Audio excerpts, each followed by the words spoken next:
করাইল বস্তি এলাকায় আছেন আমাদের সহকর্মী ফয়সাল মাহমুদ, যাচ্ছি তার কাছে। ফয়সাল, আগুনে ক্ষতিগ্রস্ত মানুষের এখন কি অবস্থা, কে কোথায় কিভাবে আছেন? শীতের আরো একটা সকাল, অনিশ্চয়তা নিয়ে নিশ্চয়ই তাদের শুরু হয়েছে। তাদের সহায়তায় কোনো উদ্যোগ এই মুহূর্তে আপনি দেখেছেন কিনা বা দেখছেন কিনা? জুবাইর, গতকাল যে লেলিহান শিখায় প্রায় 1500 পরিবারের ঘরবাড়ি পুড়ে একেবারে নিঃস্ব হয়ে গেছেন অনেকেই।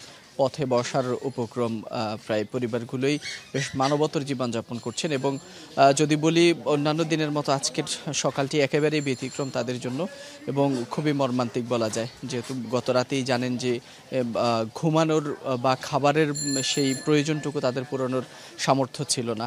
তবে এই এলাকার যে সকল খোলা স্থানগুলো ছিল, মাঠ কিংবা আশেপাশের যে ছোট্ট একটি স্টেডিয়াম রয়েছে, সেখানে দেখেছি বেশ কিছু পরিবারকে তাঁবুটা নিয়ে কিংবা কোনো রকমে তারা তাদের রাতের তাদের বসতের থাকার যে ব্যবস্থাটুকু তারা সেটুকু করেছেন, কিংবা খাবার নিয়ে নানা রকম সংকটের মধ্যে দিয়ে তারা যাচ্ছেন।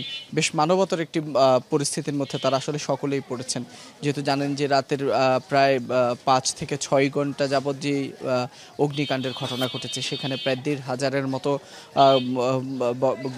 ঘর বাড়ি পুড়ে একেবারে ছাই হয়ে গেছে। অনেকের স্বপ্ন একেবারে নিঃশেষ হয়ে গেছে। তো সে জায়গায় সকাল থেকে আমরা দেখেছি ছোট ছোট করে বিভিন্ন ব্যক্তি উদ্যোগে কিংবা সংস্থার উদ্যোগেই তাদেরকে সামান্য পরিমাণে কিছু খাবার দাবার দেওয়া হচ্ছে, সেটুকু তারা অনেকে গ্রহণ করছেন।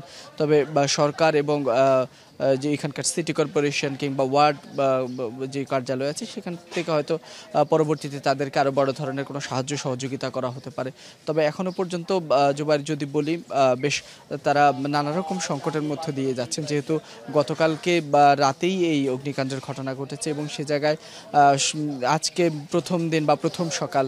তো সে জায়গায় তারা আসলে সকলেই চেষ্টা করবেন ঘুরে দাঁড়ানোর। সে জায়গাতেই অবশ্যই সরকার এবং আশা করি যে নানা রকম সহযোগিতা সংস্থা থেকে তারা হয়তো সাহায্য সহযোগিতা পাবেন। তবে এখনো পর্যন্ত সেখানে ভিতরে আনুষ্ঠানিকভাবে কি ধরনের ক্ষয়ক্ষতি হয়েছে সেটি পরবর্তী সংবাদে জানলে আমরা অবশ্যই আপনাদের মাধ্যমে দর্শকদেরকে জানাবো। জুবাইর, ফয়সাল, অসংখ্য ধন্যবাদ আপনাকে।